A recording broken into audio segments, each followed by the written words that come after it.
but then that's disempowering. So that takes the responsibility and puts it in the hands of somebody else. If they were different, my life could be better. If they didn't require these things, my life would be better. Why are they so strict or whatever? Wow. Which may be true. I mean, all those things may be true. I'm not saying that they're false, but that perspective is disempowering. And it's much more empowering to have the perspective of, okay, that's the way they are. I see. What do I need to do to get to my goal, given the fact that that's the way they are? Yes. So sort of like the analogy I try to give maybe is like you're playing one of these games, these quest games, okay, where you have to run around, complete a mission, and you encounter some troll who is not letting you cross the bridge. You don't think to yourself, this troll, impossible. Why is this troll not letting me cross the bridge? You think, oh, that's part of the game. That's just written into the game. The creators wrote that in. I have to find the spell to use on the troll, and or find the piece of gold that he wants and give it to him, and then he'll let me cross the bridge. So you just find out the people who you instead of thinking that they're blocking you from getting what you want, just think of, well, what do I need to give them to let them, move on. Yeah, exactly. Yeah. Today, my guest is Dr. Andrew Russell, our first guest from Jamaica. Represent. Dr. Russell currently works at NVIDIA as a principal software engineer. He has worked at other top companies such as Google, Magic Leap, and Texas Instruments. Dr. Russell received 3 degrees from MIT, a bachelor's, master's, and Ph.D. in electrical and computer engineering. He has more than 40 patents filed in his name and is one of the inventors of Google's Project Starline, a holographic video conferencing system. Dr. Russell has also taught at the University of the West Indies, Munro campus in Jamaica, and attended high school at Campion College and Munro College for A-levels. He now lives in Florida with his wife, Wendy, and 4 children. Dr. Russell has accomplished a great deal in his technical career. There are many lessons he shares that I hope you really find interesting for your own journey. Hope you enjoyed the interview. Remember to share this episode, subscribe, and like. It is a simple way to continue spreading the message of the benefits of tech-based careers. Listen to us on Spotify, Apple, or Google if you want just the audio experience. Let we go.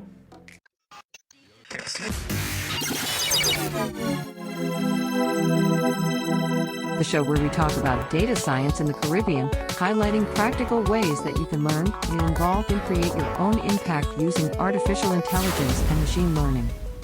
This is the Caribbean Data Science Podcast with Mark Moyu and Jeff Sayon. Hi, Andrew. Thanks for coming on the show today. Really appreciate you showing up. And thank you for being the first guest from Jamaica. So definitely representing for your island. Hi, Mark. How are you doing? Yeah, good to be here. I watched a few of the podcasts and I'm excited to share. Fantastic. So can you tell us where you live currently and a bit about what you're working on at the moment? Absolutely. I live in South Florida right now with my wife and 4 kids. I am working at NVIDIA and working on a number of different projects, including teleconferencing, video conferencing of the future, perhaps with avatars. And also I'm interested in VR, AR. I want to get them to build a robot that allows you to do VR, AR remotely, like, teleport to a new location. So interesting. All right. And are you involved with the eye gazing project at NVIDIA as well? Project Maxine. You're talking about Project Maxine. I believe so, yes. Not really. I mean, I know that team. I interact with them, but I haven't contributed to that project. It's a great project. I think it's going to have a big impact. So great. So why did you choose to work at NVIDIA? That's a good question. Yeah. Probably other than the pay, right? Right. The pay was good. I was working at Magic Leap. Yeah, I'll that's just give you the a serious story. company as well. Yeah, Magic Leap is pretty serious, a good company. I loved it. They're doing some cool stuff, very interesting work. And so that's where I was for the last sort of 2 years since 2018. I was there for 2 years. Then about a year ago, they ran into some financial difficulties. Because of the pandemic, it was tough to raise money. They're still a startup technically, even though they're quite big. So they don't really have enough money coming in, enough revenue to support themselves. And they had to lay off some people, and things were changing. Things were changing at Magic Leap, and I thought it was a good time to look around. I did some interviews with companies like Apple, Facebook, and so on. NVIDIA wasn't on the radar. I didn't really consider NVIDIA a place that I would work. But then a recruiter called me and said, actually, the day I was going to sign an offer from Apple, the recruiter called me and said, hey, we want you to come work for NVIDIA. And so I looked at what NVIDIA was doing. I talked to some people at NVIDIA and realized they're much more interesting company than I had imagined. I thought they were just a gaming card manufacturer, right? Yeah, you get graphics cards for your games. That's it. But no, they're doing some incredible stuff with AI. They're very strategic, very future looking. I talked to Jensen during that process. And, wow. Yeah, and it was clear after talking to him that he has a vision for what NVIDIA can do that's much bigger than what I thought they were capable of. And so I started going back and looking at some of the keynotes, and I realized they're really poised to sort of take over the world. Yes. With their strategy, NVIDIA should become, unless something changes, should become the primary provider of computation in the world. Okay. With their GPUs, with their acquisition of ARM, with Mellanox, put those together, they can provide the best data centers and the cheapest compute. So anybody who uses any kind of compute, your smartphone, is doing anything in the cloud, in the future, it's going to be primarily provided by NVIDIA, I believe. So, and that's quite cool that, I feel extremely fortunate to work at NVIDIA and just see how much progress they're making and that type of vision that they have. So, glad we're both there. Yeah, me too. So we do the show to encourage people from the Caribbean region, especially, to pursue data-driven careers. So can you share with us your view of how you think machine learning, AI, and even more broadly tech, because I believe that you need to have a good, thriving tech ecosystem before you hop into machine learning, and those data-driven careers can play a role in the Caribbean's future? Sure. It used to be the case that if you wanted to work in tech, you had to go to Silicon Valley. That was the place to be. And Silicon Valley used to be a place that made silicon, like they actually made chips. Some of those original companies, that's what they did. And they made the hardware chips that technology ran on. They were slowly replaced by software companies primarily. Google, Facebook, Apple is sort of a mix. Amazon is potentially a mix too. Microsoft is not really Silicon Valley, but it's one of the big ones. And when that happened, I was surprised that tech didn't just lose a centralized location. You would think with software, there's no reason to have a physical location where everybody has to come together and work. I suppose the hardware, you're building stuff, you got to have hands-on. And it took a pandemic, I think, for people to realize that you don't really need this centralized location. Yes. It's just as easy for me. I live in Florida. I just need a computer, good internet connection, maybe some equipment, and I can do work that way. And all my interactions are remote, with my colleagues. And there's no reason why that couldn't expand internationally. So if you're in the Caribbean and you know how to code or are willing to learn, you can do anything that someone in America can do, that someone in California can do. You could work for a company, one of these large companies if you wanted, or you can do your own thing and you can have a big impact. Software has this multiplicative capability that we've never seen before in the world. It's, I write one block of software and I'm in an open source project. I commit that, it goes into the repo. Now everybody starts from there and can build on top of that. And someone else makes a small contribution that moves everybody forward. And so if you can get involved in some of these projects, some of these open source projects,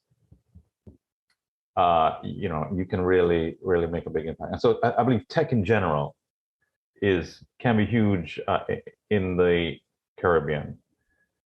And it's really sort of only limited by history, meaning people there haven't seen it, they haven't experienced it, they haven't lived it. They don't have many examples to say, oh, here's someone who maybe lives in Jamaica. We've seen some examples of people who left Jamaica or left the Caribbean and were successful, but there are not that many examples of people who live there and are able to turn their technical prowess into success. Yes. But there's no fundamental reason why that can't happen. It's just no one has done it. It's kind of like the 4-minute mile, so to speak, Mm-hmm. And the moment that it comes through, you'll just see many more examples sort of show up, right? Exactly. And the only reason you didn't have those many examples before is that people are like, no, that's not possible. I'm not even going to try. But then once you see one, then you go for it. So I encourage you to not wait for that one, or maybe to be that one. If you're watching this podcast, there's no reason why you couldn't. There's no fundamental reason why you have to sit on the sidelines and wait. And wait, right? Yeah. Yeah, I appreciate you calling that out because I do think we have an advantage in the Caribbean geographically in terms of time zone, ability to speak English very well. Yes. All of those things. And, that multiculturalism to interface with many people from many different races, I think is a strong point there. Yes. I mean, that's a great point. I hadn't thought of that, but you're right. The other hubs where tech is bigger would be like China, India. We've kind of accepted that, there's some really good talent over there.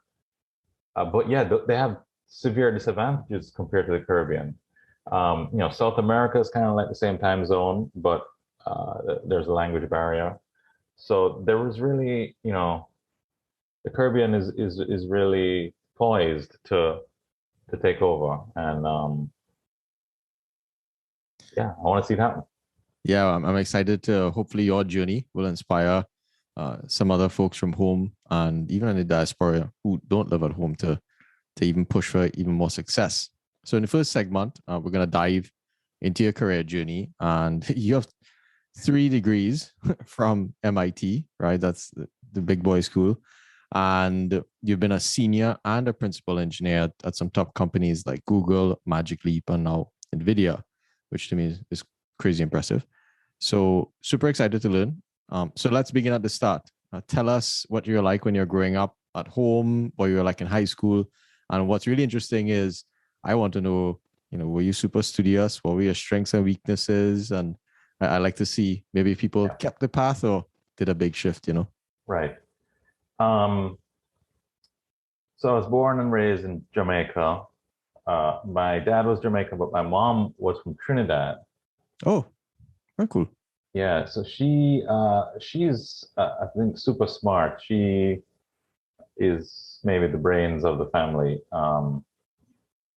And so we had two brothers, so it's three boys, and we kind of grew up. She helped us with our education, and the educational system in Jamaica, I think, is great. We all three of us benefited from that. But I would say my particular personality was not well suited for that kind of system. Um, it's sort of British based a little bit, and compared to the American system, it's maybe a little bit more focused on discipline and on hard work, as opposed to maybe creativity and out of the box thinking, which is kind of one of my strengths. So I was not a good student. Certainly, I was not as good of a student as my older brother, who was really focused and could do the work and study and do well. However, I still managed to do fairly well in school, with the help of my siblings and my mom and my dad to some extent. And there was a couple of key moments. One of them was there was someone by the name of Dennis Minot in Jamaica who has kind of spearheaded a lot of this idea that, hey, Jamaica is full of really gifted students, and we don't do a good job in the educational system of identifying them and encouraging their gifts. Mm-hmm. In fact, it's more stifling. They usually get stifled more than encouraged. Wow. Just because of the nature of the system. And so he, of course, my parents encouraged them to get me tested, and I was shown that I was sort of smarter than my age should have predicted.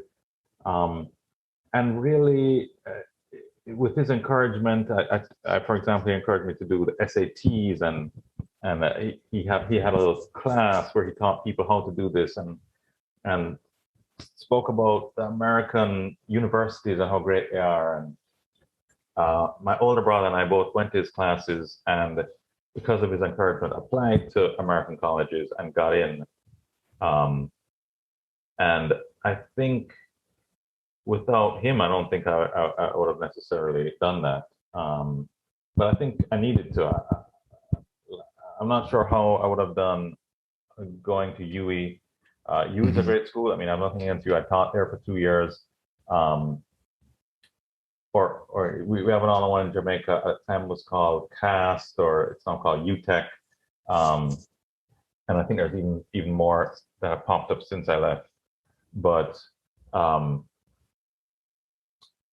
think I needed to go away to study to America and to see something different, right, and get a different perspective as well, right? Different perspective, exactly. And that combination worked well. That combination of the rigor in the high school years from the British system, and then going to a school like MIT, it gave me an advantage, I think, against my peers who came from American schools, which were, they weren't bad schools, they were great.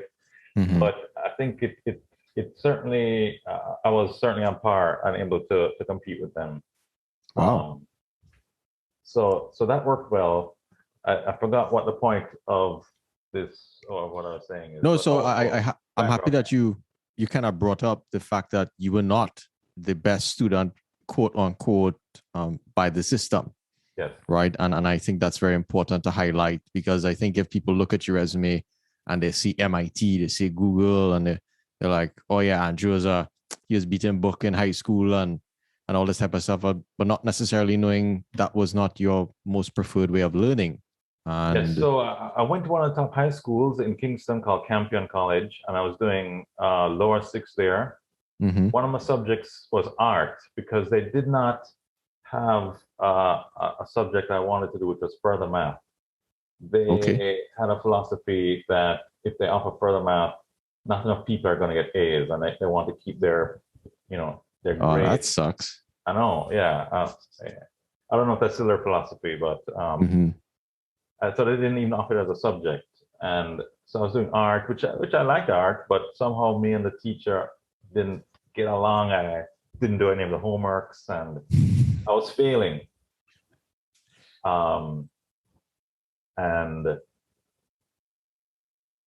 my parents decided, we talked to the principal there, and my parents decided to move me to a different school. So I went to Munro College, which was a boarding school in the rural part of Jamaica.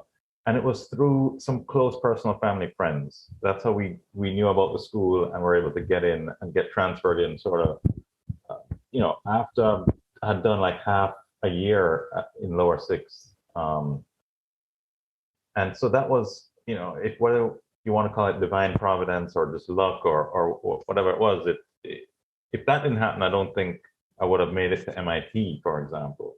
Yes. My grades at Campion, like I said, I was failing one subject. The other two were fine, but when I went to this new school, Munro, the teachers all thought I was good because they didn't really know that I didn't do my homework and stuff like that. So they had a good impression of me. They were able to write me good recommendation letters. Okay. And then after they sent off those recommendation letters, then they realized, wait a second, this kid is a slacker. And one of the teachers, actually my further math teacher, kicked me out of his class. No way. Yeah, he said, I would never have thought that. Yeah, it was just weird, a boarding school. So I didn't have anywhere to go. But he said, don't come back to class until I do all the homework that I've missed. Mm-hmm. Which was the best thing that could have happened to me, I think. So it forced me to sit down and do the homework. I mean, it wasn't for lack of ability. It was just you could care less, right? To some degree. Care less. Like, I know that stuff. I don't need to do it. But he forced me to do it. And if I didn't do it, I don't think I would have gotten the A in that course. So that's further maths. And that's how I kind of landed at MIT. I think that was a big part of it. Mm-hmm. So you end up at MIT now. So you leave home from Jamaica, and you land there, and you're with the best of the best in the world, as they say. Yeah. And tell us about that experience. Is it true what you sort of hear about MIT when it comes to everyone's super sharp, everyone's crazy hardworking? What was your experience like?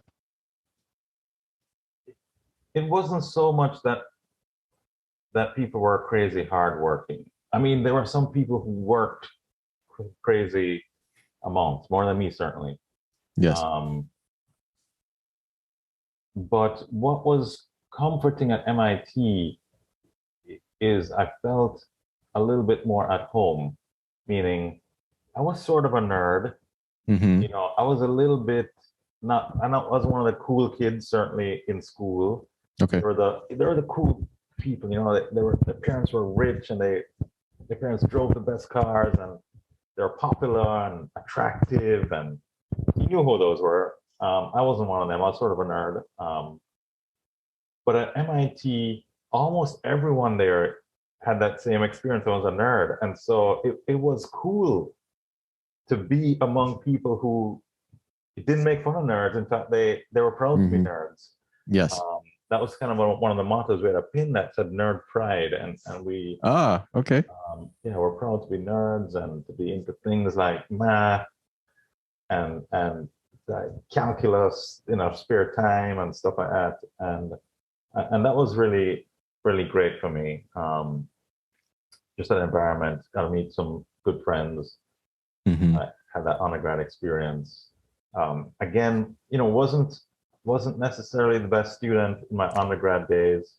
I remember, again, there was a class that I didn't do the homework in, but I did well in the tests. Like I did like a B. I could get a B based on my test scores. But when I got my report card, I'd been given an F. I called the professor and I was like, what's going on here? Why are you giving me an F? And he said, well, in the first class, he told everybody that the homework is mandatory. If you don't do the homework, you can't pass the class. I said, oh, yeah, I remember you said that, but come on. I mean, let me do the homework over the summer. Let me turn it in. And he was like, well, was there some special circumstance why you didn't do it? Were you sick or something? I said, no. And he said, okay, well, you have an F. Wow. and this was a required course for my major. So I eventually had to realize that it wasn't the system fighting against me. He wasn't punishing me. And that was what I felt at first, like, I was so mad at this professor. But rather, these were the rules. If I wanted to pass that course, I had to do the homework. And it changed my perspective. It's one of my life lessons. That was the benchmark, essentially, right? Yeah. Yeah, you do this. These are the rules of the game. You do this to get this. If you don't do this, you don't get this. I mean, that's it. It's not a secret. Yes. And viewing the world in terms of they're against me can be discouraging. And I recommend don't do that. And do you find that attitude sort of manifests itself in people who maybe see things a little differently? The system, let's call it the system, they don't fit as well as you're saying, and like things are maybe bored, especially in school. For me, I could care less about school my entire school career. So I'm very happy that I'm not the only one who was a quote unquote slacker in school. I would just say you're a higher level slacker than I was to some degree. And yeah, so do you think that attitude manifests itself in people who just see things differently, and that's a challenge that you tend to have to overcome at some point? Which attitude? You mean the one about? Yeah, just the system is against me, and screw this. Yeah, I see it. I guess where I see it coming up now is now I'm a parent of 3 teenage kids and then one toddler. For some reason, I see them having that sort of attitude, like thinking that my parents are so unfair. They want me to do this and that, and that guy's parents aren't like that. But then that's disempowering. So that takes the responsibility and puts it in the hands of somebody else. If they were different, my life could be better. If they didn't require these things, my life would be better. Why are they so strict or whatever? Which may be true. I mean, all those things may be true. I'm not saying that they're false, but that perspective is disempowering. And it's much more empowering to have the perspective of, okay, that's the way they are. I see. What do I need to do to get to my goal, given the fact that that's the way they are? Yes. So sort of like the analogy I try to give maybe is like you're playing one of these games, these quest games, okay, where you have to run around and complete a mission, and you encounter some troll who is not letting you cross the bridge. You don't think to yourself, this troll, impossible. Why is this troll not letting me cross the bridge? You think, oh, that's part of the game. That's just written into the game. The creators wrote that in. I have to find the spell to use on the troll, or find the piece of gold that he wants and give it to him, and then he'll let me cross the bridge. So you just find out the people who you, instead of thinking that they're blocking you from getting what you want, just think of, well, what do I need to give them to let them, move on? Yeah, exactly. Yeah, and that could be your parents, that could be your teachers, system, whatever it is. So. Yeah, I think without you knowing, you probably surfaced the first piece of advice. I don't know if you kept it in or you had it there, And I think that's actually quite important for this newer generation who will experience things very differently to maybe when we went to school, and they'll see many more examples of people so-called bucking the system. So I think it'll be an interesting one to manage. So I wanted to ask about tell us about the affinity for electrical engineering, and I believe it was electrical engineering and computer science. Why did you sort of do both versus, let's say, doing one? Or is that an MIT thing? That's an MIT thing, yeah. Okay. Electrical engineering and computer science is the name of the department. So really, I studied more electrical engineering. But my degree has computer science on there. And I had to take a few computer science courses, but I would not call myself necessarily a computer scientist. Understood. Yes. Now, why did I maybe go on to study that in grad school. In fact, why did I do grad school? That's an interesting Yeah, story that's as well. so funny. Funny quick aside. I interviewed a gentleman named Dr. Kokaram. So he's at Trinity College Dublin, and I made this. I usually make the statement that people who do PhDs are crazy, and he said no, they're actually just weird, and you know he has one as well. So I kind of wanted to bring that up as a funny aside. So yes, I know Anil quite well. Me and him worked together when oh I was cool at Google. Yeah, he was at YouTube at the time. Wow, and small world, man. yeah, he's a good guy. Yeah, it was Trini, so you know, I immediately it's like, hey, Trini accent, okay. um, good guy. So yes, grad school. Tell us about why you did it, and yeah, what do you think about it now?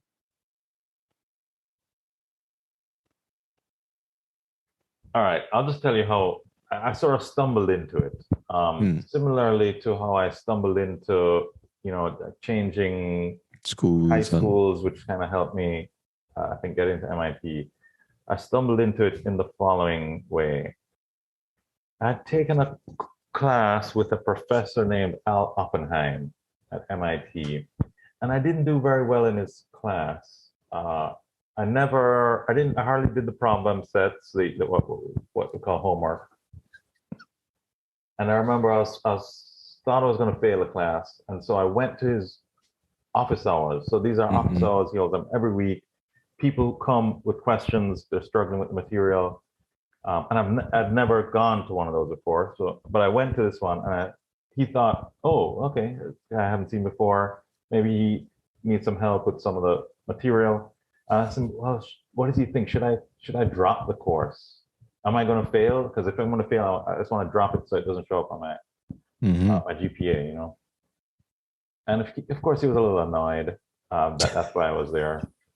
But he opened the thing, he looked at my grades and said, hey, tell you what, Andrew, if you ace the final, you can get an A on the course still. Wow. I'm like, oh, really? And he says, yeah, if you ace the final, you can get an A on the course. So I didn't drop it. I, tried to maybe catch up a little bit. I did the final, and I ended up getting a B in the course, which was my highest grade that semester. I had a B and I think 3 C's. Okay. Now, I should tell you that I was an undergrad. I was hardly doing the work. I was staying up late with friends. We were just chatting. We would just like play games. We would watch movies. And I had so much freedom. I didn't really have this before. And it was just like it was just so important to me to interact with friends. And I wasn't eating well. I wasn't sleeping well. I was undergrad. I wasn't doing my laundry, so I would just like pull out dirty clothes out of the bin to try to put them on. Living life. Yeah, it was a mess, and it showed. It reflected in the output, in academic performance. In my performance, right? Yeah. Then MIT has this thing where you can do 1 extra year to get a master's degree. So I thought that's a great idea. But I also had a girlfriend from like high school days, and she was doing law school in, Jamaica and in Barbados, at UE in Barbados, and she was graduating right at sort of the time when the end of my 4 years, and I didn't want to lose her, and so I asked her to marry me. We got married at the end of the 4 years, and so my 5th year, that extra 1 year when I was doing the master's degree, I was now living in married student housing. Interesting. So I wasn't in the undergrad dorm anymore. Me and my friends weren't staying up late. I was just there with her, and I was sleeping better. I was eating better. Okay, I was doing my homework because I'd come home and we'd hang out, and then I'd have all this time. I was like, oh, I'll do all the homework. And I did the homework, and I took another class from that same professor who had seen me before. and I got like an A plus. The class project at the end that you're supposed to like see who can get the biggest whatever signal processing thing. I beat the TAs by like a factor of 100. What? Okay. And so that caught his attention. Yeah, it caught his attention. And then he remembered me from the class. He's like, weren't you the kid that came? I was trying to drop the class, and at the time you had like purple hair and orange hair. And I was like, yeah, that was me. That was me. And he asked me, well, what changed? And I thought about it a second. I said, well, Wendy, who's my wife. I mean, it's like a circumstantial change, and that made a big difference in my grades. And he was like, okay, all right, good to know. And he asked me, so, are you applying for the PhD program? And I said, no, wasn't planning to. Oh, no, he asked me if I'm going to do the test. There was a PhD test called the preliminary written exam that all the grad students need to do when they come in. Like, the test is coming up next week. Are you going to do it? I was like, no, I wasn't planning to apply to a PhD program. He said, you should. You should do the test.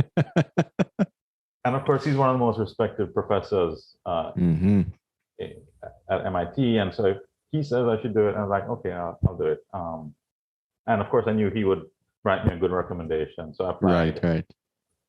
And got in. And he was my thesis supervisor. So that's pretty cool. So you went from a slacker student, and the professor saw you and you cleaned up, and then he gave you a shot, it seems like. Yeah, but here's the question. Why didn't I just do that myself? Like, why didn't I just start doing the homeworks and like getting sleep and eating well and attending the lectures awake instead of falling asleep in the back? Those are all things I could have done. Those are not difficult things to do. Yeah. So why do you think you weren't able to do it? Or what would you tell yourself, looking back now? I didn't know what I had. I didn't know how important like this college experience was. I didn't know that it was a great opportunity to learn. I should take advantage of it. I didn't know it was costing so much money. And I just was like, I was clueless. Unaware, immature, maybe. Sure. And that's undergrad, I guess, to some degree. And so now you've entered your PhD, and you're with one of the most respected professors at MIT. Tell us about that experience, and how did your discipline change in this new leg of the journey? Yeah, that was a good experience. It was certainly fun to work for him. The research was interesting. This idea of trying to come up with something new that no one has ever thought of, or no one's ever thought of that way, and finding those nuggets was very interesting. This professor was also just very much into this idea of like creativity, promoting creativity. He started a little group that met once a week where we were discussing creativity and how to promote and encourage creativity. Okay. Creative thinking. He shared that he would do meditation to help his creativity. Someone else shared that, well, they would, like comedy is kind of how they got creativity. We had people of different religions in the group. It was really quite interesting. And so, like, for example, one of these groups, one of the problems in my thesis, I had this idea, this solution, but we had no idea what it would solve, like what problem it would solve. And we're in these creative brainstorming meetings, someone was able to say, hey, what about this problem over here? The missing pixel problem, this could be used. I was like, great. And so that last key piece of my thesis came from just one of those brainstorming meetings.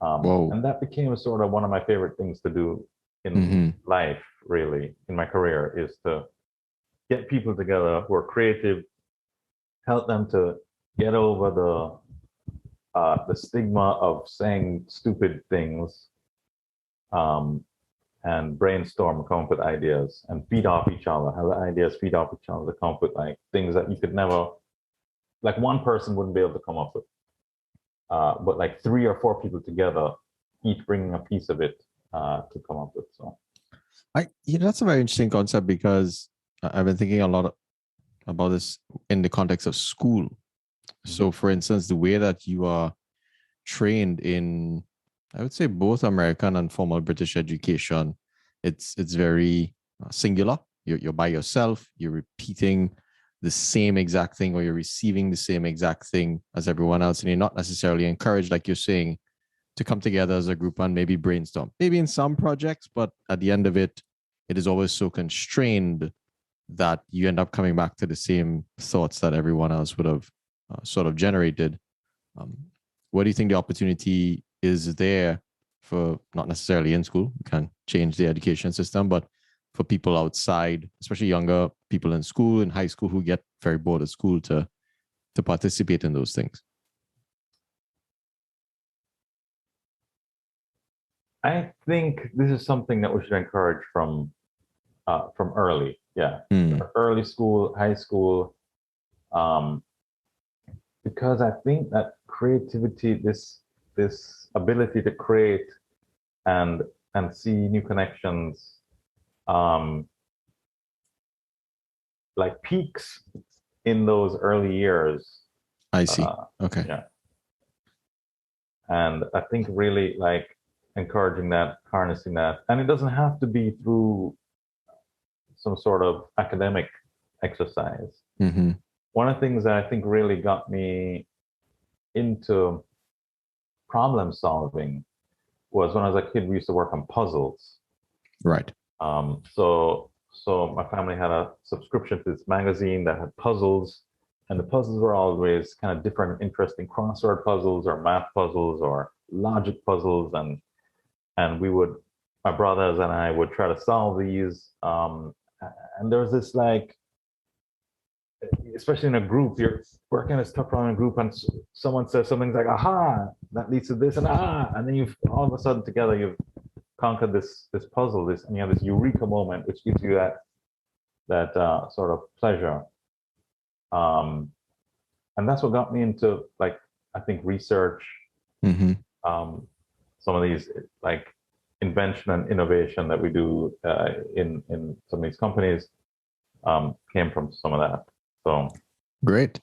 And what as we sort of tie off on the PhD thread, what advice would you give to people in high school or in their undergrad or in their masters thinking about pursuing a PhD, be it at a top school like MIT or not? What are things that they should keep in mind to have the best journey there?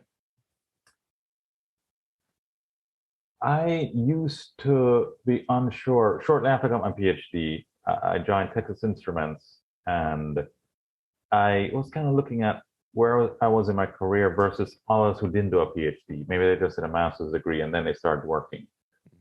So while I was doing my PhD for 4 years, they were working for 4 years and getting raises and promotions along the way. Right. So I came in sort of junior, but same age as people who had more experience, but I had a PhD, and I didn't really see advantages at the time, especially like looking at salary. You don't necessarily have a salary advantage early on, at least, right? Early on, because they have been having these raises for the last 4 years, right? But then certainly as my career has progressed, I would say the PhD really did help me. So there's certain fields where if you do a PhD, pretty much the only thing you can do is teach or become an academic or become a scholar. But engineering is not like that. Engineering, you can do a PhD and then you can go work, and you can do very well. You can do very advanced things in some of these companies. You can work for Apples of the world and build really cool and interesting things that haven't existed before. And I would say if you can do a PhD, yeah, you should do it. And if you think you can't, then you probably are wrong. You probably can. Mm-hmm. Yeah, I always say the smartest people don't finish a PhD. The hardest working ones tend to. Yeah, I think that's when I appreciated the benefit of hard work. Was to be able to get that. Yeah. Great. And so you taught at UE on Mona campus. So tell us about that experience and, maybe what you hope maybe it's not necessarily changed by now, but what would you want students maybe at that university, if this gets there, to pay attention to? Okay. I'll tell you the story and maybe we can kind of weave through if anything seems interesting. So part of my undergrad was paid for by a scholarship that I gotten through something called the OAS, Organization of American States, I believe. And it required me to return to my country of origin to work for at least 2 years was stipulation. Part of the deal. Yeah, that was stipulation, right? And so I knew that after graduating, after I got a PhD, I'll go back to Jamaica.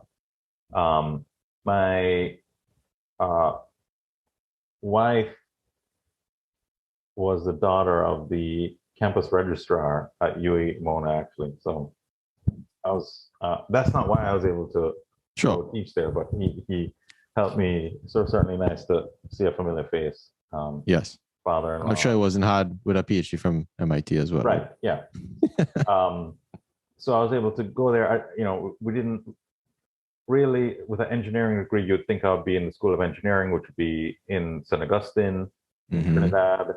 But according to my scholarship, really, I had to be in Jamaica. So I see. I ended up teaching in the physics department there in a sort of a subsection called electronics, which had some electrical engineering pieces, but wasn't a full engineering degree. And when we were moving back to Jamaica, we thought, you know what? We're going to be there for like 10 years. We're going to try to give it 10 years to help really change the country. We have this education, this experience. We've been exposed to the top, the top of the top, the MIT Nobel Prize winners, and we've learned so much. We felt like we learned so much that we could really contribute to help develop the country. Absolutely. After about a year, we shortened that to 5 years, and then after about another half a year, we shortened that to 2 years. And we said, "Oh, giving up." And why was that? I realized that the people there were not as excited necessarily as I was. Like I thought they would welcome me with open arms. "Oh, Andrew, you've returned from MIT. Come and teach us everything you know so that we can use some of what you've learned and we can incorporate it into our systems and make them better." But it was not like that. And of course, I was a little naive. It was more like, they were like, "Well, who are you? I've been here slaving away, building up the country. You can't just come in here and take over." I see. That was more the attitude that we encountered. And that's challenging. Yeah. Very challenging. That was somewhat challenging. And then dealing with the crime, there were some crime was rampant in Jamaica at the time. And my wife and I said, well, I don't know how long it would take for us to get, in Jamaica, the seniority is very important. They respect age, experience, and being young. We just didn't see how we were going to have influence. Have that influence, right? And so the opportunity came up that we could go back to Texas Instruments. Yeah. And we did. Okay. So it was a little disappointing, but hopefully we come full circle, Coming back though to teaching at UE, what I found was the students, the undergrad students, there was like two different groups.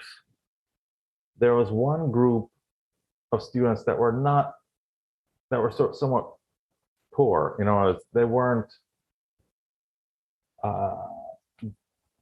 that talented necessarily, and they weren't interested in doing work, like putting in the work. Mm-hmm. They just wanted to get through the course, get a passing grade in the course. Okay. Then there was another group of students who were actually really, really good, and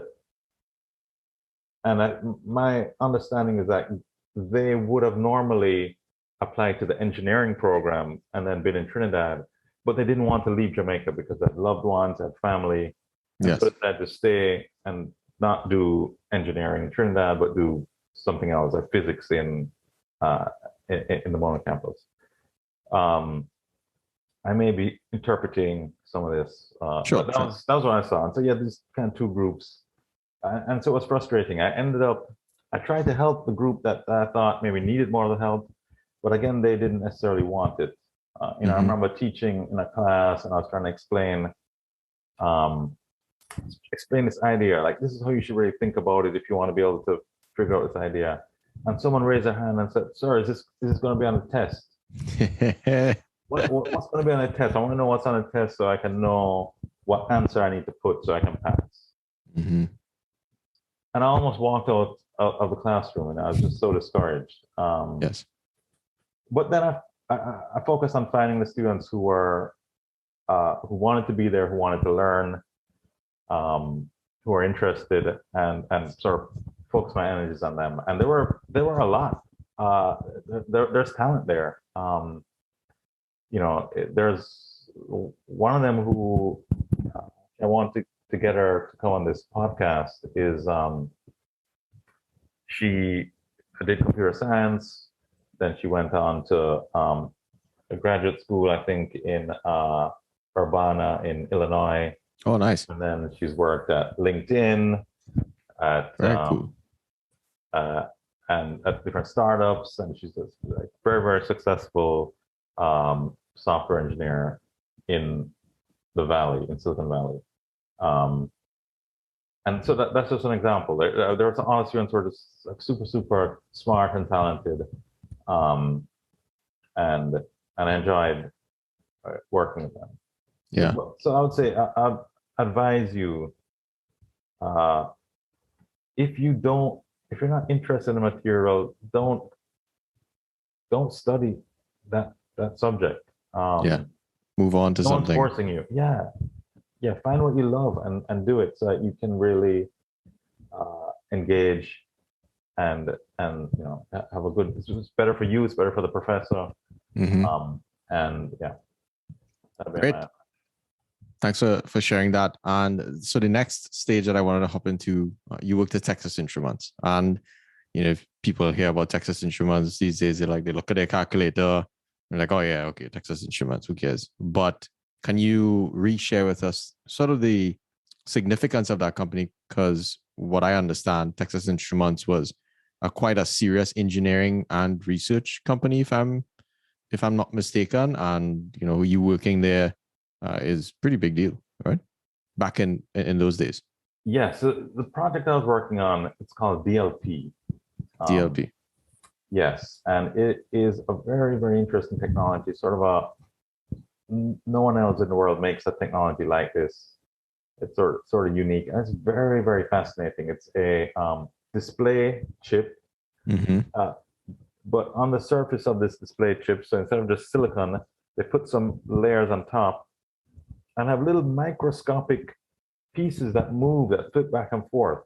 What? And that's how they control the display. Yeah, they're little mirrors. That's crazy. Okay, so each mirror is a pixel, and you shine light on it and projects it out onto the screen. And you can create an image this way. And so they sell these chips. They're used in digital cinema projectors. They're used in conference room projectors. In fact, they're the best conference room projectors that you could get. Nowadays, no one uses a conference room projector anymore. They just use a big flat screen. But yes. But it's fascinating technology. But they have these quirks, so they're unique. You need to solve these algorithm problems. How do you flip those mirrors in the way to make the image look the best, to get the best, brightest possible? Mm-hmm. So it's a big synchronization problem. Big synchronization problem, yes. Because the colors, to get different colors, it turns out that's a synchronization. That's one of the things that requires synchronization. The color that's hitting the chip is changing, red to green to blue. There's a color wheel. In the old days, we used a color wheel that was spinning, and that's how you got different colors by turning the mirrors on at the right time, all that kind of stuff. So very fascinating, very interesting project. I enjoyed working there actually, but I had a couple of things that happened there which impacted me. One was sort of after my first year of working there, I applied for this promotion. It's sort of the tech ladder is what they call it. You become a member of the technical staff. It's a title that you get, and then you can kind of progress over your career. Member, senior member, distinguished member, and so on. Right. And they say that, well, after a year, no one gets it after a year. Don't even try. Don't try. But I thought I would try because I'd done some work. I'd probably file like maybe 5 or 6 patents trying to solve these problems that the company was working on. And I didn't get it. And I was very discouraged. I was crushed. I'd never really dealt with rejection, major rejection in my life up to that point. I mentioned my wife, we're dating in high school. So I'd never had like a big breakup where somebody rejected me. Like I applied to MIT, I got in. Right. I applied to this job to teach, I got it, even getting to Texas Instruments, you got in there as well. Exactly, yeah. And so I didn't realize how psychologically that would be, and I didn't, because of that, I would say I stopped putting in an effort at work for about a year. Wow. I mean, I'll go to work and do whatever, but my heart wasn't in it like it was before. And so that was a big lesson for me, is sort of how to deal with that, to realize that, well, don't take it personally, but also to realize that those things really do affect me, and I need to be a little more careful, a little more cautious. So that was one. I eventually applied the next year and got it.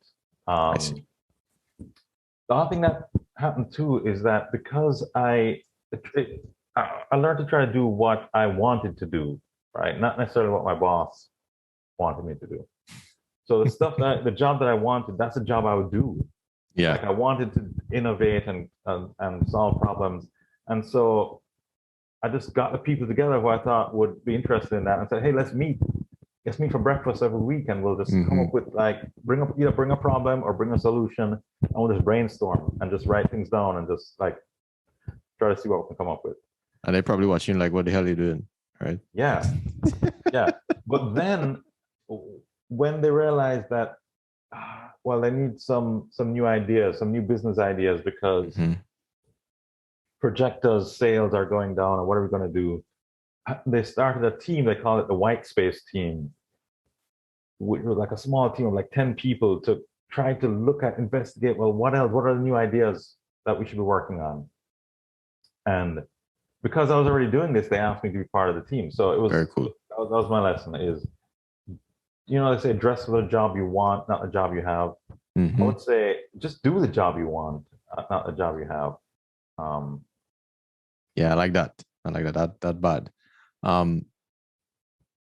You moved on from Texas Instruments to a company called, I believe it's called, give me one sec, Syndiant. Yeah. Syndiant. And can you tell us about your experience there? I guess Texas Instrument was, as I was saying, a very well-known, renowned company, and then I hadn't necessarily heard of the next company that you moved to. So what was that experience like, and tell us about that? Yeah, let me tell you how I got there. So there was a recession.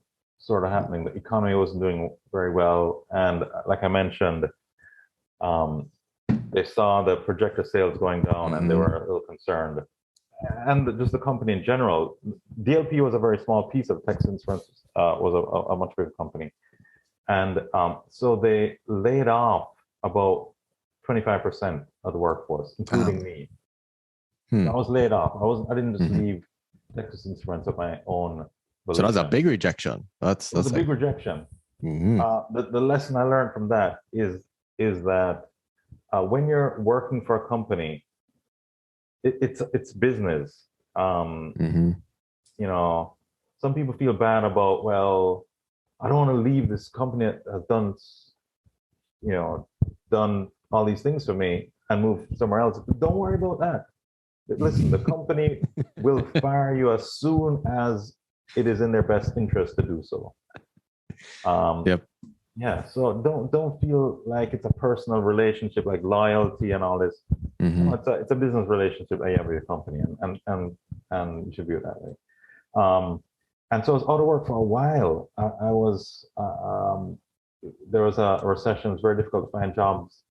And this company, Syndiant, they were like a competitor to DLP. They were making a different kind of display chip. Okay. They eventually called me back for a second interview after a while. And I was able to work there. And it was one of the best jobs, I think, of my career. It was a small company.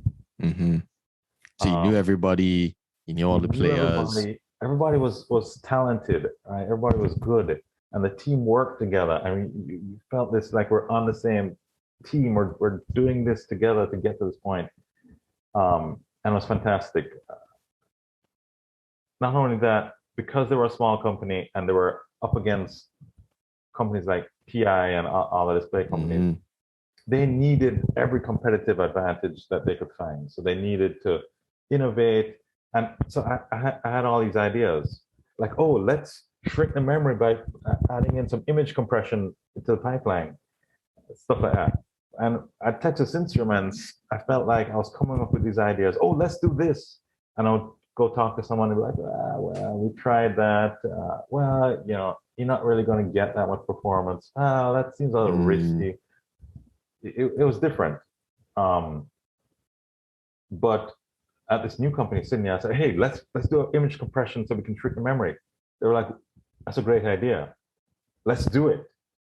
And and now I had to like fulfill on the promise of how to come up with the algorithm to make it happen, and I exactly laid out.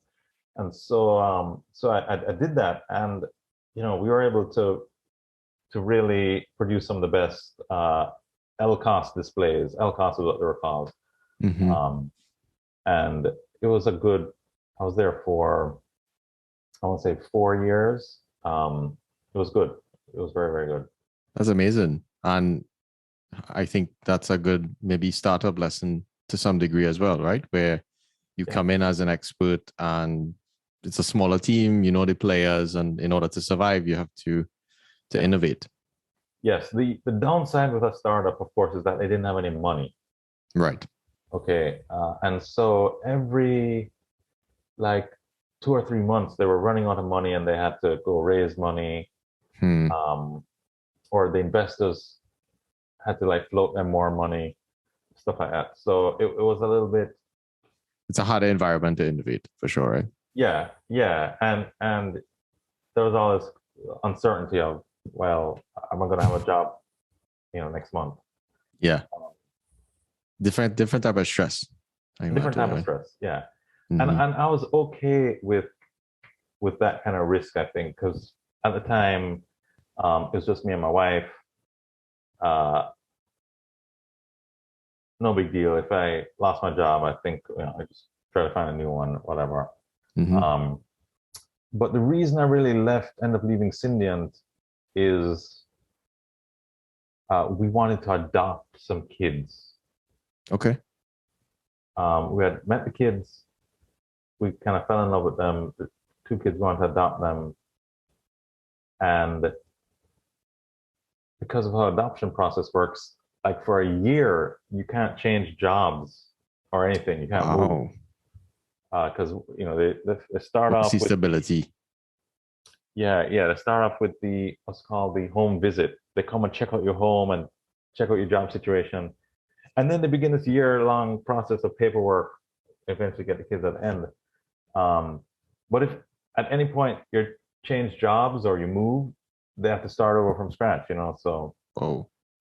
So being in a startup that was running out of money every few months wasn't ideal, and that's when I happened to get a call from a Google recruiter. Again, this is sort of my life. Looking back at my life, I see all these coincidences of timing that line up to get me to where I am. And I personally believe in sort of divine providence and a greater hand at work. But in any case, it just seems remarkable to me to have all these things line up. One of them was that call from the Google recruiter right when we're considering adopting. Similarly, when I was about to fly over to Google to do the interview, I messaged a friend of mine who had a startup, who worked at Texas Instruments with me, who had a startup, and the startup was in Silicon Valley. And I was like, hey, I want to put you as a reference to my Google application. And he says, oh, that's very interesting that you're applying to Google. Turns out my startup company, this is still secret, but my startup company is in the process of being acquired by Google. Oh, no way.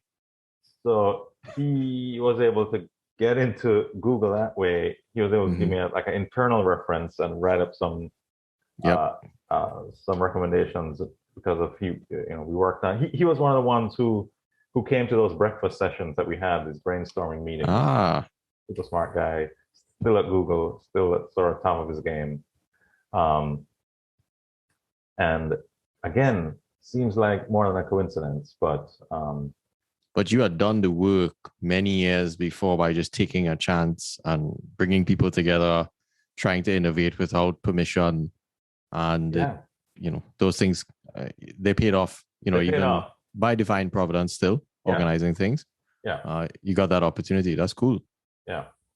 So tell us about your time at Google, right? I think, at least in my own journey during my PhD, Google was something that was top of my mind. I put this thing, all right, I'm going to get into Google by X date, and naturally you fall off that cliff and didn't necessarily hit that goal. But even now that I'm at NVIDIA, even one of my interview experiences, I saw someone, they were like, yeah, we only take the best. And I kind of walked up to the guy and said, hey, I'm not there right now. I will see you one day. And when I got into NVIDIA, I called him and said, hey, I don't know if you remember me. And he actually did, which was kind of cool. So just sort of echoing that story about, getting to maybe some of these top companies. Granted, they're not the end all be all of the world, but it is kind of cool to at least get your work measured at that level. So tell us about that experience at Google. Yeah, Google was a lot of fun. When we're at Texas Instruments and that team the white space team, I remember one of the meetings, the guy in charge printed out a list of like how Google innovates, and we're like, hey, we've got to follow this, and we're like, okay, yeah, we're trying to think like Google, how to think like Google. So it's funny that both me and the guy whose company was acquired by Google were in the room at the time, and we ended up working at Google. But yeah, Google definitely had some shifts, some paradigm shifting ideas. And it was fun to see. The thing that impressed me most about Google was just how much money they had. Yeah. Coming from a startup where I needed a new laptop, and I had to convince someone to be like, hey, well, why don't you use the secondhand laptop that no one's using?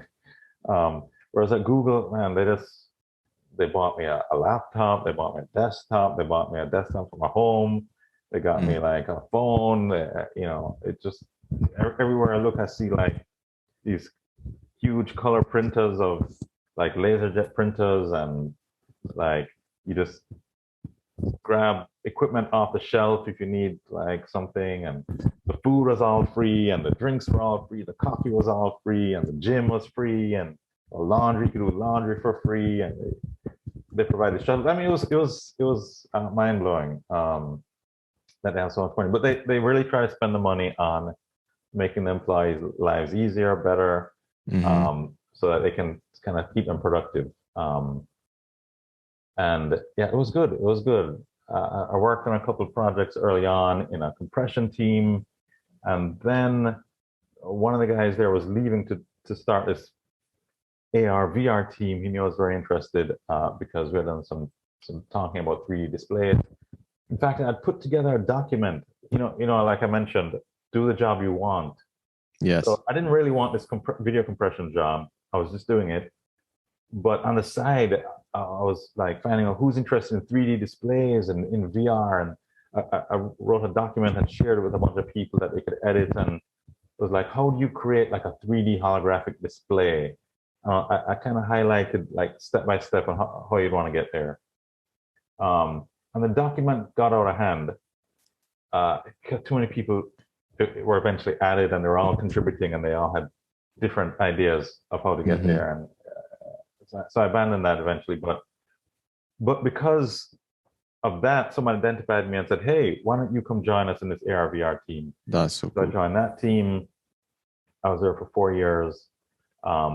Most of the team was working on VR in terms of headsets, VR headsets that you'd put on. But again, by a number of coincidences and things lining up, stars aligning, me and two other guys decided we're going to make not a 3D display wearing a head, but a 3D display that sits on a desk and looks like a TV. And we were going to use it to do kind of what we're doing here, sort of video conferencing, right? So I'm looking at you now, but I see you like a little picture of you on my computer screen.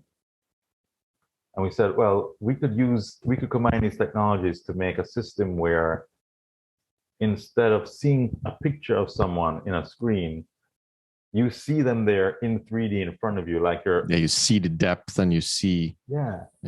That's cool. Like you're having dinner together and I'm eating here, someone's at our side table, you see them there. And that journey to get that project built and done was too much details to get into now. But if you Google it, Google Project Starline, and you'll see sort of what that turned into. And it was very, very interesting. All the pieces that had to come together to make that. I was sort of in charge of the display, this 3D holographic display. And in fact, the videos you see showing it don't really do it justice because you're just watching a video of it. It's right. Totally different from seeing it in real life. So, but anyway, great. It was interesting. Google was the sort of best of both worlds in that it was like a startup. They needed the innovation. They were excited about ideas. They wanted to turn those ideas into real things. But at the same time, they had very deep pockets. So you had great people doing good ideas that were costing a lot of money to work on these things. But Google was willing to just foot the bill sort of indefinitely because they were like printing money at Google. And I don't know how they managed to do that, but yeah, I don't think that's the case anymore. I think they've gotten a lot more strict. I've heard the CFO is, cracking whips on them. So based on that project, that's natural to think why Magic Leap essentially wanted to poach you, or you probably got interested in Magic Leap as well, being in AR VR world. Yes. So how I ended up at Magic Leap, again, it was one of those things of the stars aligning. What happened was, so I was working at Google. The team was growing now. It was like 15 people. This project was, I was beginning to have differences. Different people had sort of different ideas of how to get the project move forward. And, it was fine. It was fine. I would have loved to continue working on a project at Google. But we're considering, hey, let me apply outside of Google, and maybe I can at least use a job offer to negotiate a better salary or something. So I applied to Magic Leap. It's a great company. At the time, they hadn't released their product yet, so a lot of people thought it was kind of fake or like a scam.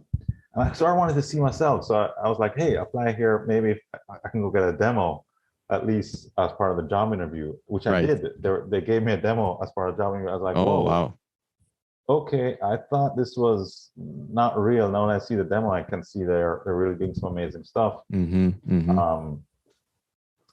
And then the day that I got an offer from Magic Leap,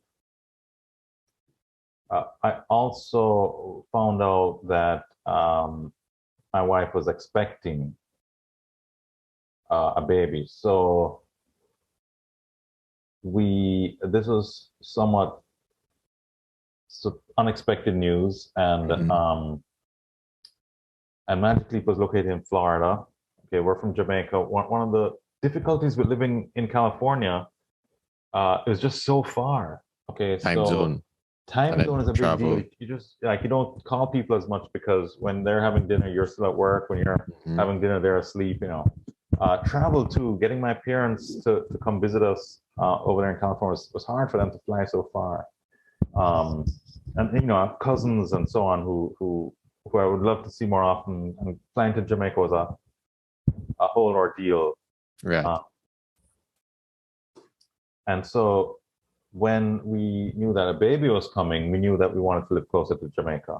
And because this offer from Magic Leap was in Florida,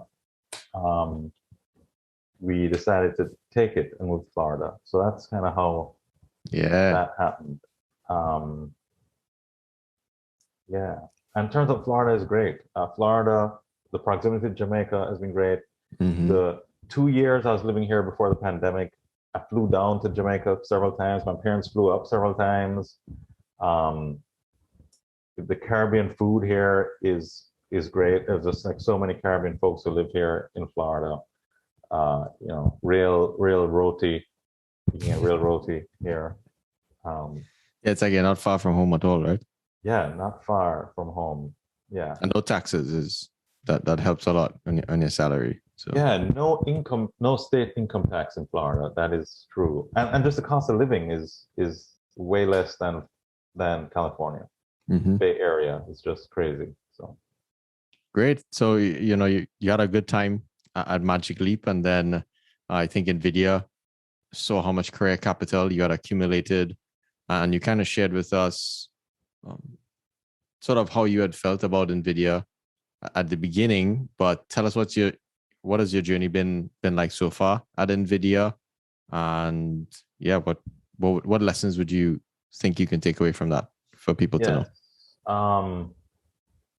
One of the reasons I think NVIDIA worked out is this is somewhat strange, but because of the pandemic.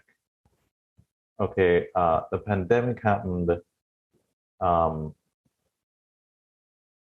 and everybody started to work remotely, and so NVIDIA was able to offer me and say, "Hey, you can keep living in Florida." And I don't think they would have necessarily done that, although they were a little bit more of a remote company anyway before the pandemic.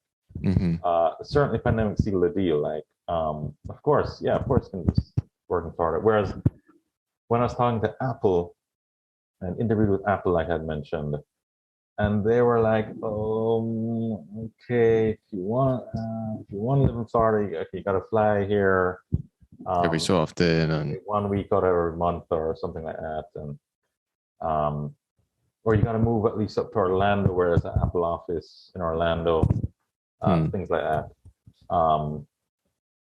And so it's kind of one of the perks is the wrong word. One of the benefits of the pandemic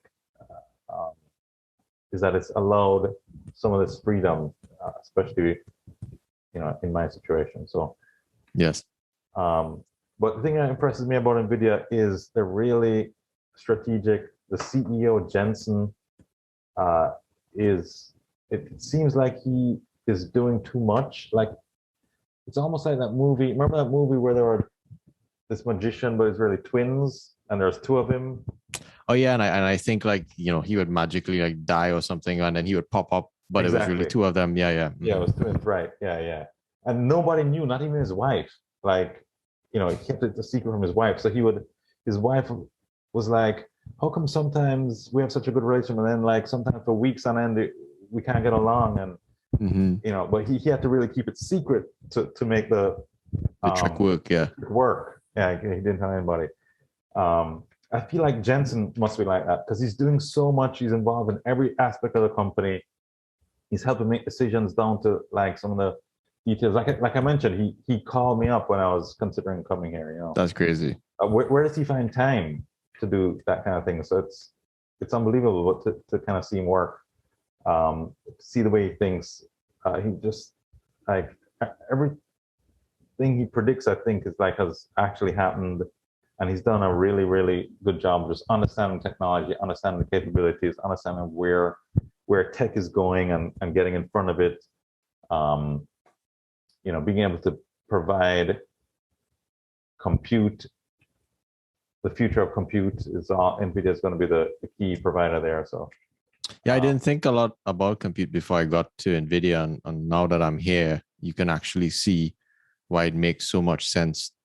To the way that they're architecting data centers versus sort of how it exists now. It will be quite a big game changer. Yeah, exactly. And the future, the demand for compute is only going to go up in the future. So yes, we're going to need more cloud compute, more cloud storage, more. All we need more of it. And NVIDIA is going to be the primary provider of all that. So it's good. I didn't realize NVIDIA had such a strong software and algorithm and research piece either before I joined. So it's really great to work with some of the top talent. Google is very strong in software. That's everybody knows that. But their hardware piece is a little bit.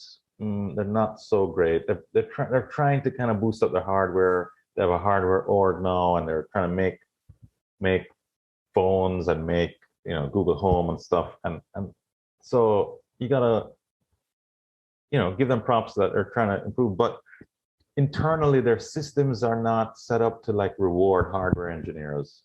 Interesting. It's all like their perf, which is their annual review process, is all set up to reward software engineers who release things and who make these contributions to the code base.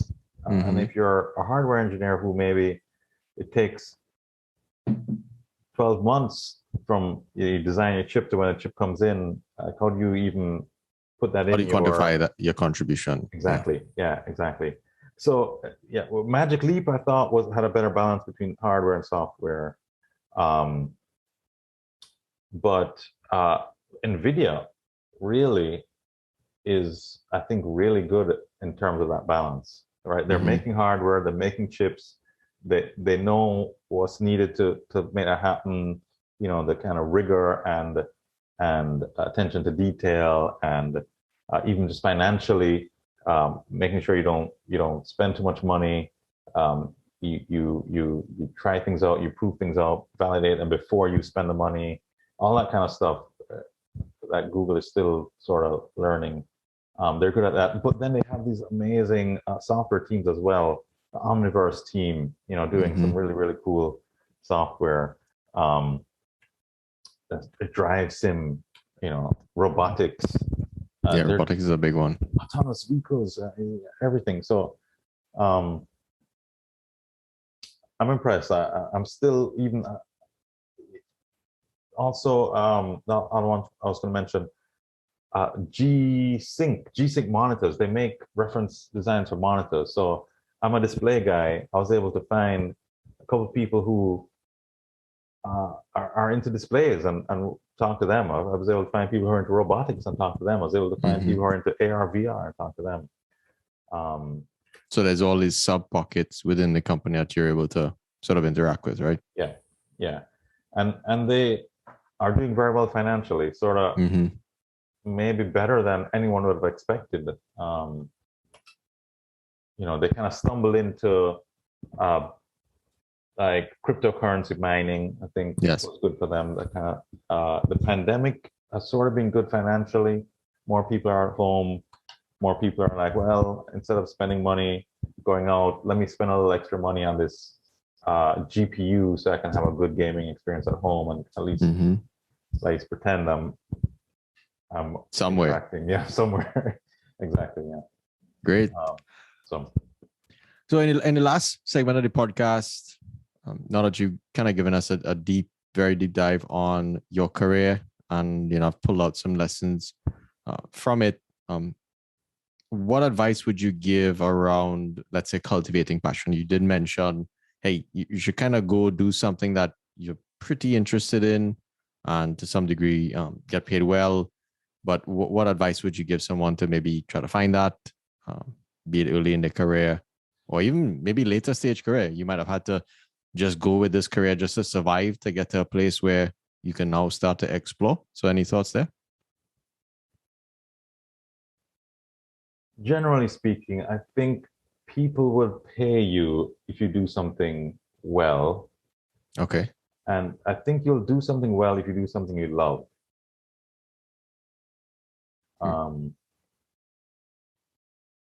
Now, what do you say to someone who says, I don't know if I love to do anything? That can't be true. There must be something that you really love to do. If you love to read books even, you can get into that. You can write book reviews, you can read books, you can become an editor, you can write books. If you love reading books, maybe you can use that to be able to become an author. So I think you should explore early on when you're in kind of high school, even college, explore, but find those things that you love and dive into them. You can become the best in the world. There's something that you can become the best in the world at. So find what it is and do it. And go for it. Yeah. Great.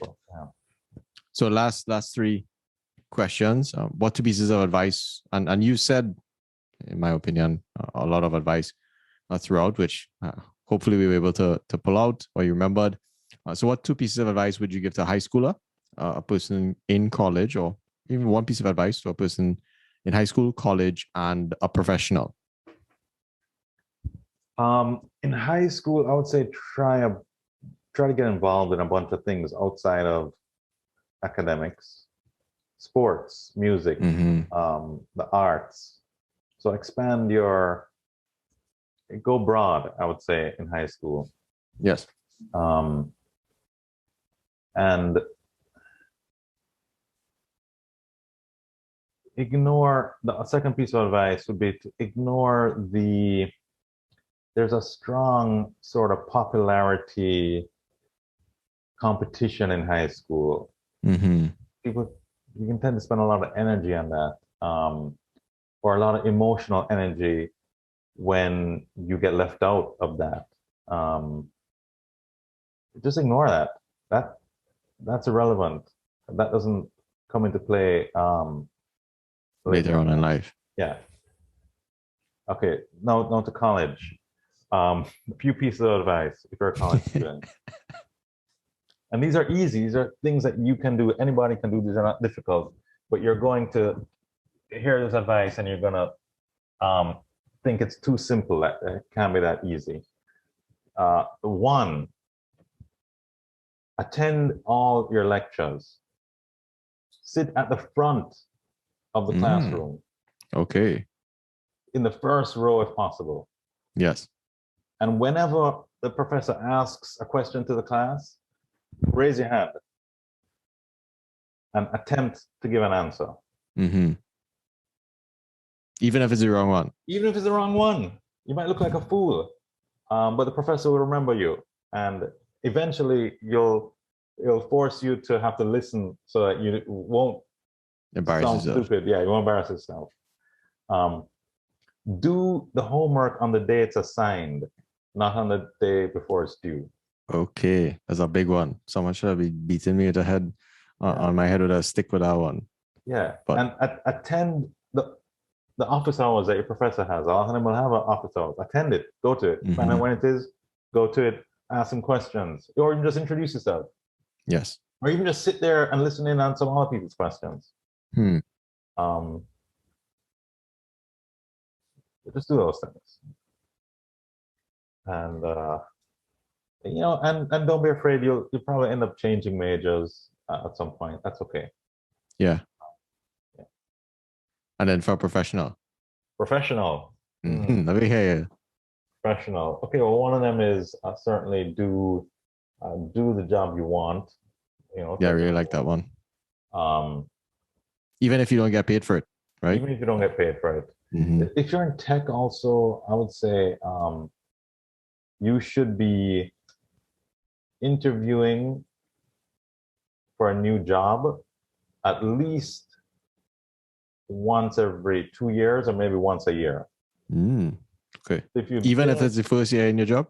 Even if it's the first year. All right. Okay. You've been there for a year. Just go on an interview. Even if you plan to turn down an offer. In fact, the more offers you turn down is the higher paying your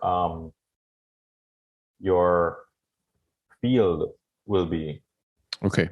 The people will be like, oh man, I have to get that guy.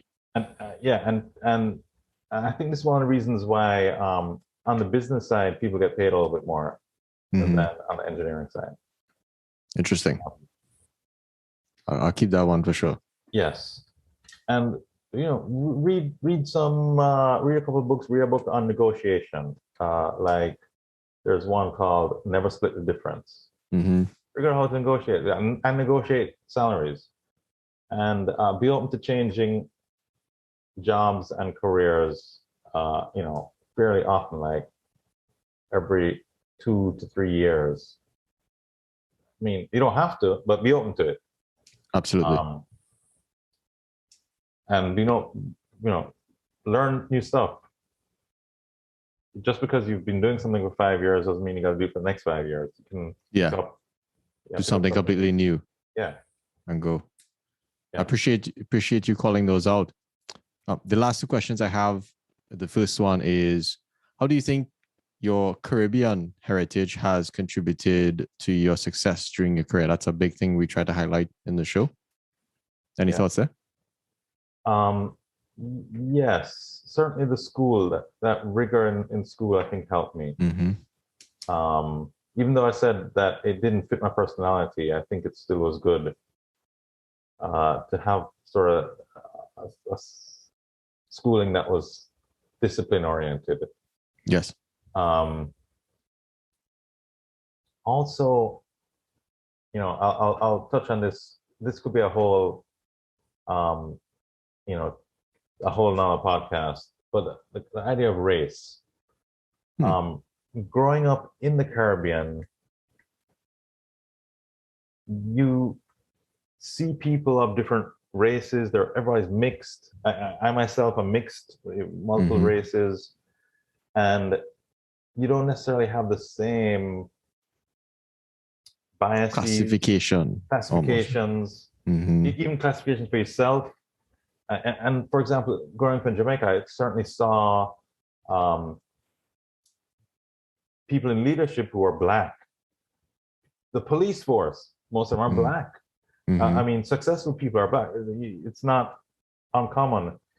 Whereas in America, because of what's been going on for years, things are still not maybe where they should be. And so if you're Black growing up in America,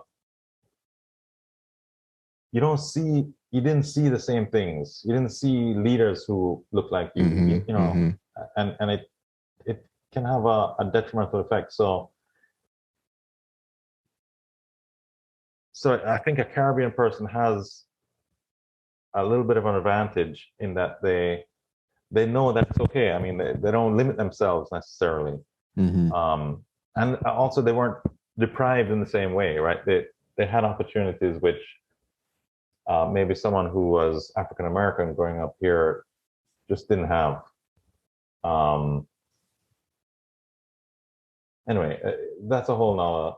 Yeah, that's a good thing to call out there. And I'm sure if anyone has American friends and Caribbean friends, you get to see a distinct difference sort of in behavior and outlook sometimes. Yeah, that's very apparent. Great. And my last, I guess I forgot a question, but if you can summarize, what are 3 principles you live by? I've really enjoyed listening to your career journey and how you've put certain things forward. But if you want to summarize it in 3 bullets. Ooh, I should have maybe given this some thought to be able to pull out bullets.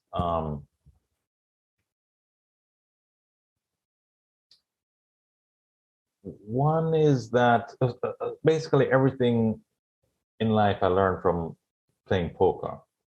Well, okay, I didn't see that coming, but yeah, I'm listening. Poker, it has sort of changed my perspective. Everything in life to me is a game. There's a game. When I'm talking to my wife about what we should do, how we should parent the kids and so on, or we have to figure something out where we should go. It's a game, it's a negotiation. And that's not a bad thing. And there's game theory elements that come into play, like, well, you got to give a little bit here, you got to demand something here, you got to what you tolerate, what you don't tolerate. And so that's one of the things I live by. Everything is a game. And I become a student of the game, so to speak. And yeah, read up in your spare time, read up on some game theory and the results there. Let's see. Next one is I think I have to put sort of a spiritual absolutely at high priority. Why is that? Because if that's not there, I don't think the rest of life is, for me, it's not worth living. It's not worth playing the game unless there's some goal, some higher calling, something bigger. And so that's one of the things I live by. And then the other one, I would say it's feelings. Try to study and learn emotions and try to understand them, because those are the things that will motivate you. I mean, if you can control your own emotions, you can sort of do anything. Yeah. And so if you can understand emotions and how those work, it's sort of difficult for an engineer, I think, because engineering, you don't necessarily, you aren't taught this kind of stuff. But you can figure it out. I mean, you're an engineer, right? Yeah, you can engineer. Yeah, you just kind of reverse engineer the system. Anyway, so that's it. Great. Those are 3 pretty cool ones. The poker one I didn't see coming at all. And my last question: what 3 books would you recommend people to read? Oh, yes, I should have definitely prepared this.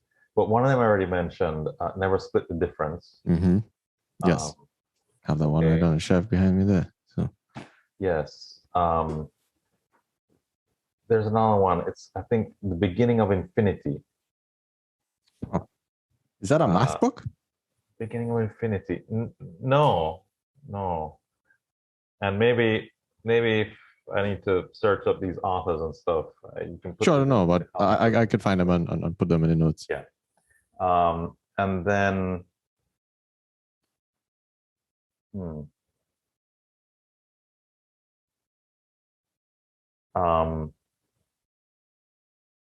The Innovator's Dilemma. Ooh, okay. Yeah. Innovator's Dilemma. Never heard of that one. I'm going to find that one for sure.